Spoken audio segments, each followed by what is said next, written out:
Hey everybody, I'm Tom Vassell. And I'm Ruby. And today we're taking a look at the Morrison Game Factory. Now this is a puzzle tale by Lauren Bell. I can't read. Lauren Bell. And what this is an escape room game, but with a story involved. I'm going to show you just a bit of some of the pieces and we'll be right back. All right, can't show you much. But there's a lock here that you need to open, a bag. There's a catalog here, which shows you different games that the Morrison catalog makes, like Bunkum, the game of utter nonsense, or Grow. So this will tell you about these different things. And here you have some game pieces, some rules. I believe this is a game board that you'll use for something. An activity page. And, oh, here's a read me first. The main thing here, it does tell you that you need to use internet access, and you're going to need to get on the internet. There's also some hints that you can find in the internet if you get stuck on different things. And here's some maintenance reports. But, oh, there's also a little deck of cards. I'll show you some of the cards that come with the game. But that is pretty much it. So you got to use that and figure out how to get to the end of the story.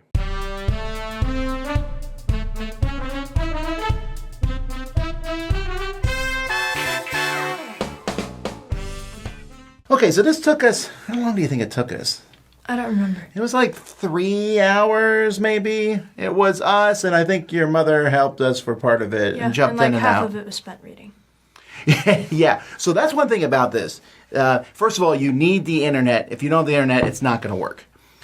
Secondly, there is a ton of story in it. I mean, a ton of story. Yeah. I kind of wish that the story read out loud for you, but it's not the end of the world. But what did you think of the story? I mean, I thought it was fun. It didn't go the way I expected it to, which was sad. But, I mean, it was easy to follow and, like... I thought it was a really interesting story. Yeah. It was... I almost was ready to shed a tear at one moment. Because, I don't know, it just they got me involved emotionally in the story. And it was a fun story. Despite the fact that there was like a total of 2 characters. No, there was like 4. Really? Well, there's the inspector guy. Whatever. 4 who had any importance. Yeah. So it's about games, right? And so there's this game catalog and game pieces. But it really is a set of puzzles. At the beginning, when you first open everything up, you're kind of like, wow. Oh, what do we do? There's no real clear thing to do. And once you get going, once you find the first puzzle, after that, it goes. And so if there's one negative about it, it is one puzzle at a time. So you can't be working on one thing and I'm working on another. You are doing one puzzle at a time. So, I mean, there were times where you would be looking through the catalog and I was looking through these sheets of paper here. But there's not a lot of... I wouldn't play it with 5 people. Yeah. The puzzles were interesting. The final puzzle, or actually there's a series of final puzzles, but one of the final puzzles did something, I don't want to spoil it, but did something mechanically which was fun. Yeah. This. Yeah. I thought that was a lot of fun, and that was interesting. And even the puzzles that used the dice were interesting. We figured most of them out on our own. There was a couple tricky ones. And there was a couple we were like, oh, I don't know that we would have gotten that. But ones where like the answer was fairly obvious, but it was just really annoying trying to get it. That's true. There was a couple where we did the puzzle, we thought we were just doing it slightly wrong, and so we were getting a wrong answer. But there is a hint system that you can use, a pretty good hint system that works pretty well. It is resettable, they said. Although I don't think our copy is. And I can't explain why. But it may be because we overdid something that we shouldn't have done. If you played, you know what I'm talking about. Although you could still reset it if you really wanted to. There's ways to do it and print things out. But I had a lot of fun doing this. It was an enjoyable evening. I think we played on like a holiday or something where we had a ton of time. It was no electronics night. It was, even though which was kind of annoying considering internet. Yeah, well, we cheated. We used the internet, but what do you do? So what would you give this one? I really liked it. I thought the puzzles were fun.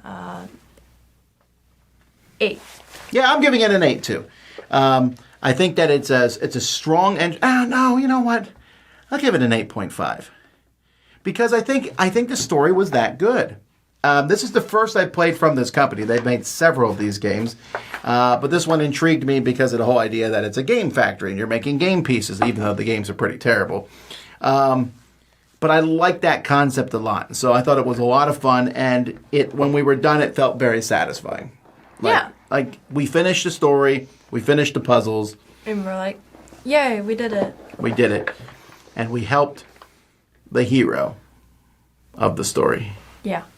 That's all I can say. So anyway, that's the Morrison Game Factory. I'm Tom Vassell. And I'm Ruby. We'll see you next time.